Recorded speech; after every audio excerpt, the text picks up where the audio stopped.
kining pangandoy di ay sa taong nahigugma, dili gyud mo limit sa kanang gitawag nato kuwangan nga kalipay. Gusto gidi ay ang nahigugma nga ang iyang gihigugma mubati og hingpit nga kalipay, kanang gitawag nato 100% nga kalipay. Lingi ako no imong tupad ingna nakasuway na ka og 100% nga kalipay. Ikaw no ngutan ba hingpit ba, hingpit nga kalipay? Wa no, kay ngano man wala pa man gud ta nagpractice sa tinuod gyud nga gugma, kana bang gugma nga Dios nun. Muna nga si Jesus iyag yung gi-instruct, paghigugma ay kamo, ingon nga ako nahigugma kaninyo. Ang nagsunod sad ni Jesus sa mas mga apostoles na manggid ng panaglalis, bisan og naghigugma ay nagsunod sa Ginoo na ginang panaglalis. Muna nga diri sa atong unang pagbasa, naglalis gid sila about aning Hudiyo ug mga dili Hudiyo nga mituos Ginoo, nisunod ni Kristo. Ipatuli ba o dili? Nana, lalis sila ana. Pero tanawa ra gud unsay ilang mga gipangpresentar nga argumento. Ang una niingon gyud si Simon Pedro or si San Pedro, mao man ni ang ilang murag unang leader. Niingon siya diri nga pag sugod niyang hisgot nga gisugo siya sa Ginoo pagwali ngadto sa mga dili Hudiyo. Niingon dayon siya diri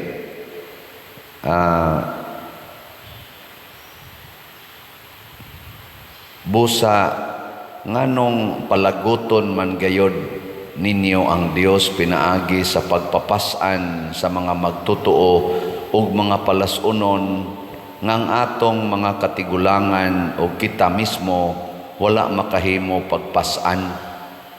Sa to pa ang unag yung hunahunaon di ay sa nahigugma nga kanang gugmang Dios non dili tagaan og burden ang iyang gihigugma. Kinsa dinhing asawaha nga maningkamot gyud kanunay nga ang iyang bana dili gyud mabugatan sa iyang kinaiya. Taas ang kamot. Wa gyud gahuna-huna. Di na lang ko mangutana sa mga bana otro sad nga. Otro kinsa ninyo dinhi ang maningkamot gyud nga dili mabugatan ang inyong parish priest. Taas ang kamot. Sige na, taas. Wa gyud ay mao deng ana ay pipila. Mao deng minus kay namalit og slot. Bugat baya sigig baligya aning slot. Kana bitang magsikag baligya, ma-imagine na inyo das SM nga magsigig ingon nga ice cream, ano? Nya wa gyud mo pansin. Nakaroon pa ko nakahibaw nga di sa day sayon kay sige ko ingon slot. Kagamay ra gyud ani untang slata tag 100 pesos o niya 40 ra gyud jutaya. Tanawa ra gud ni ang atong God's Healing and Deliverance Powers, GHDP.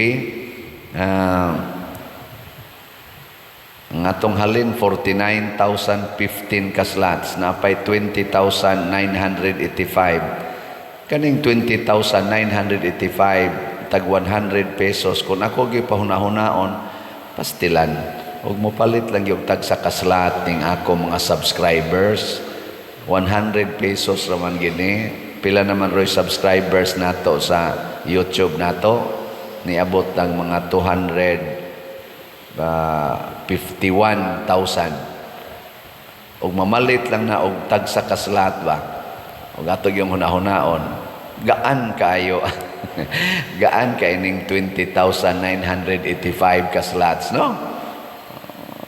Pila ra may percentage ani 250 divided by 20,000. 250,000 divided by 20,000. Pila man naka-percent? Di mo kay baw?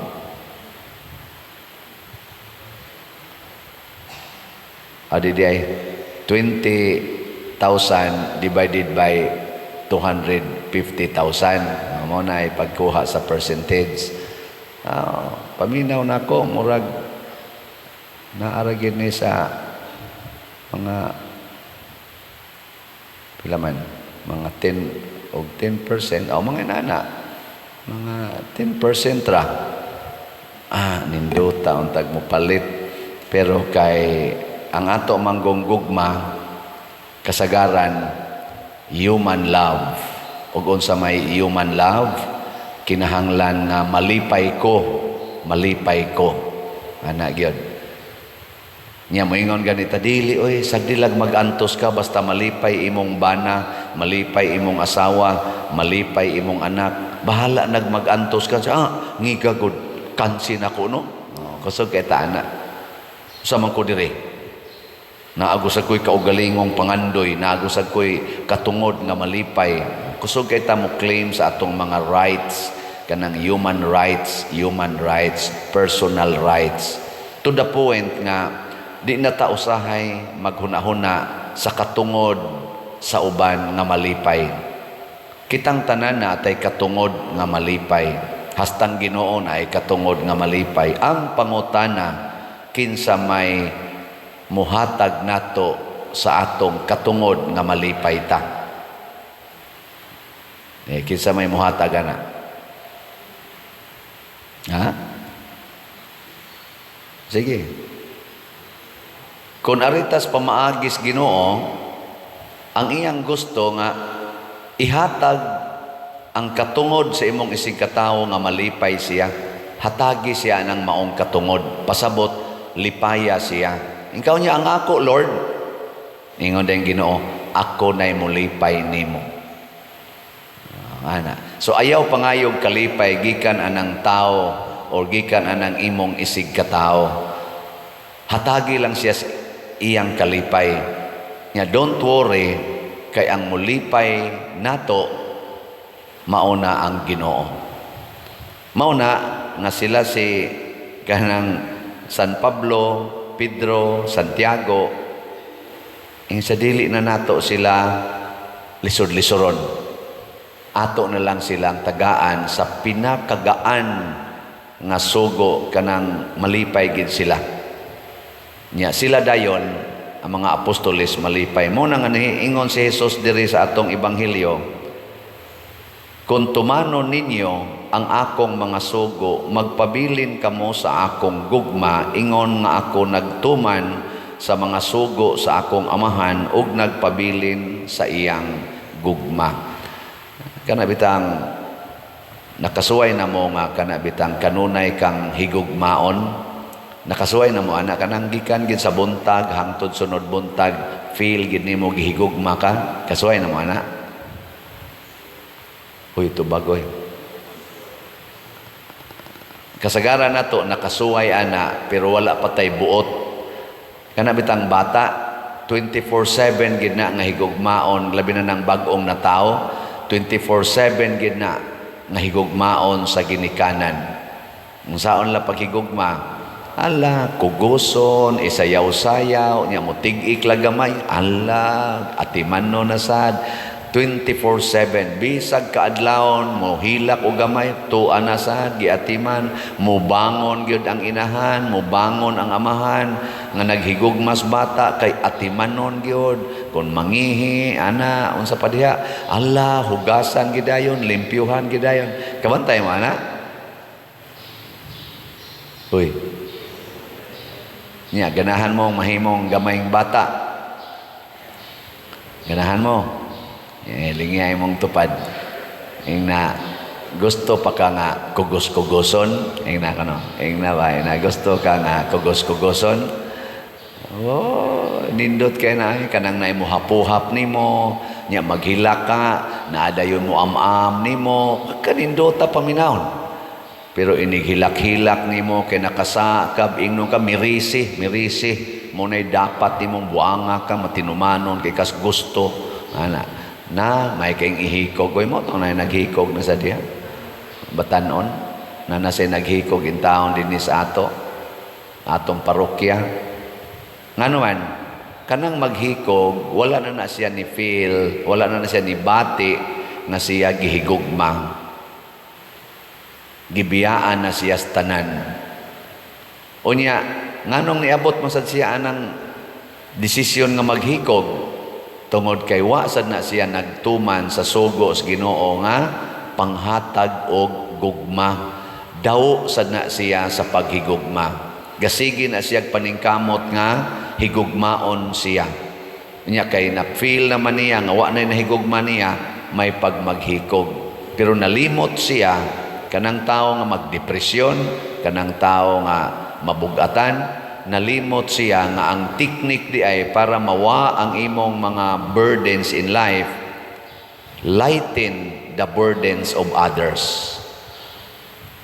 Kanabang sa atong pagpanghatag, matod pa ni Jesus, mubalik na nimo gatusan kapilo. Di ba niingon siya na? Kung unsay imong gihatag sa imong isig katao nga wa ka mangayog bayad, mubalik na nimo gatusan kapilo. Kung manghatag kaniyag kwarta sa way pagpangayog bayad, ang atong amahan nga nahigugma nato ihatag sad niya nganha nimo ang gatusan kapilo nga kwarta. Ana.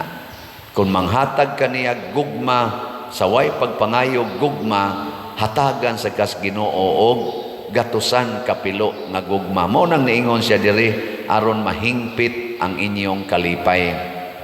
Na imagine lang, lingi ay imong tupad kilid og luyo. Lingi ba? Lingi. Lingi na sila tanan. Kana ha? Kana sila tanan. Pila na sila kabuok. Labing minos kaning ni aron dinhi na sa mga 30 kabuok. Ana or abot batag 50 among inana unya higugmaan na tanan kana tanan higugmaa gyud pila man ka gugma ang mobalik sa nimo kay kana mobaos man gyud na mga 90% ana kun imong higugmaon mobaos mo sa naghigugma nimo so inig-ingon nimong I love you anang tanan inigbaos ang nag I love you nimo wala ka nang hahanapin pa lingi karon ang imong silingan dito sa inyo. Pila ka buok silingan nimo dito sa inyong balay. Higugmaan na sila tanan. Kada adlaw higugmaa imong silhigan ilang tugkaran. Imong atimanon ang ilang mga tanom, di nimo dagmalan, dili nimo parkingan ilang tugkaran, nya isog ikagnaw mo parking dito.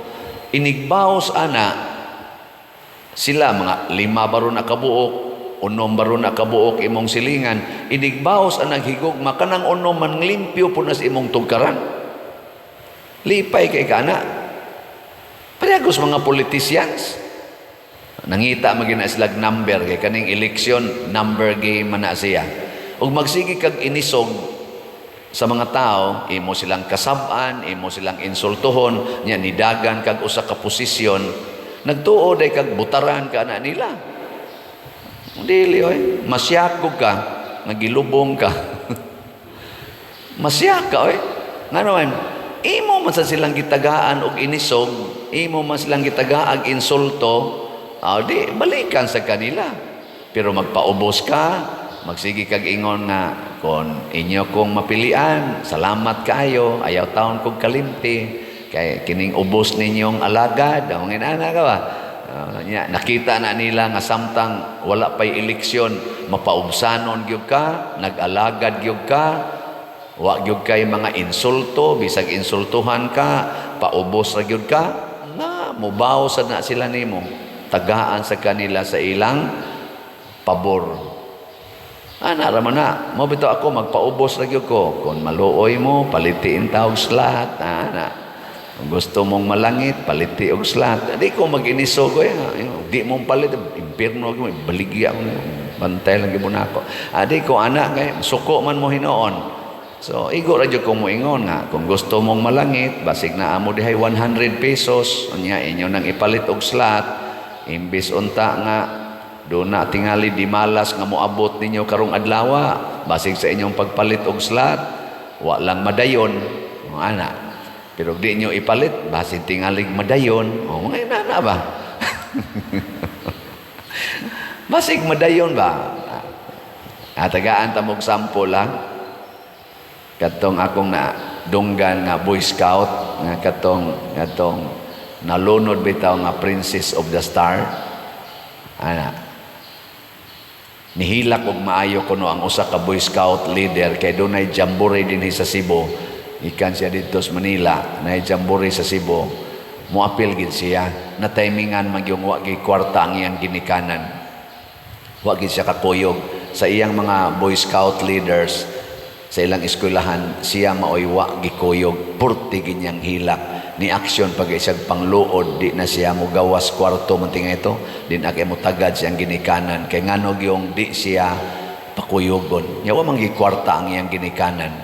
Ana, di, wa gid siya kakuyog. Pagkaingon ugma, na balita mang nalunod, hurot magyug kamising ang iyang mga classmates. Hurot yung kamising, gidaga niya ang iyang ginikanan o gigakos niya maayo pa salamat in taon nga wa gyud mo'y kwarta kay doon na pa mo'y kwarta na apil na ang takos na missing karon, di ba? Nasuway ninyo iparit og hulot og slot inyong kwarta, nawa, di ba makaingon yung kasalamat in taong wa ko'y kwarta, labi na jug bana ka nya nakaroy kwarta nga mga 20,000 imong ipalit og slot, ana. Unya paghuman imong palit wa na kay kwarta, igo-igo na lang pamliti. Nya niabot dayon ang kadtong imong crush nga babay ni text nimo, pwede ta magkita? Ay salamat wa ko'y kwarta. Wa adi sa karon kay wa ko'y kwarta. Oh, di ba? Kay naa pa kay kwarta, oh sure. Sure dayon, day makasa na ka. Masakpan din kasi imong asawa, aperting gubutas kinabuhin ka may pagipalito na kong slot na napayad man ako no hotel hinoon at perti hinoong di malasa. O, di ba? Ana. Murag wa man gid mo makumbinser. Mao na sa atong salmo niingon diri, isangyaw ang iyang katingalahang mga buhat ngadto sa tanang mga nasod. Ang katingalahang buhat sa Ginoo mao kini mga igsoon. The more nga atong lipayon ang atong isig katawo, labi na gyud ang simbahan. The more sad nga dunatay moabot nga mga kalipay. The more nga magdinaw ta kay lipayon gid nato atong kaugalingon, mag-anam Ginoo kawagtang ang atong kalipay. Ingon ana kakatingalahan, kamisteryos ang pamaagis Ginoo. Make others happy in the name of the Lord, and the Lord will make you perfectly happy.